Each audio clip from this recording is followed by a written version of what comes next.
ఒకప్పుడు ఈ డబ్బు అవసరమే నా కొడుకుని నాకు దూరం చేసింది. దాని విలువ 25 సంవత్సరాలు.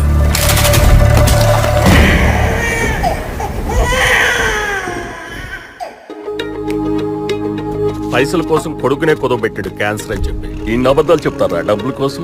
నాన్నకన్నా డబ్బులే ఎక్కువ కాదు సార్. ఈ నెల అవసరం సార్ 3,000 అన్నా. ఇక నువ్వు చెల్లించాల్సిన బాకీ ఎందుకు నాన్న లేనిపోని లెక్కలేసి షేర్స్ లో డబ్బులు పోగొట్టుకోవడం? నా ఇష్టం రా.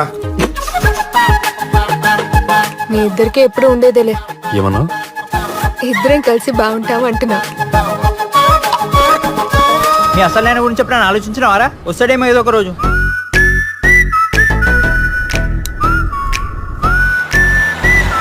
ఈరోజు చాలా ఆనందంగా ఉంది. అనుకున్నవన్నీ జరిగిపోతాయి.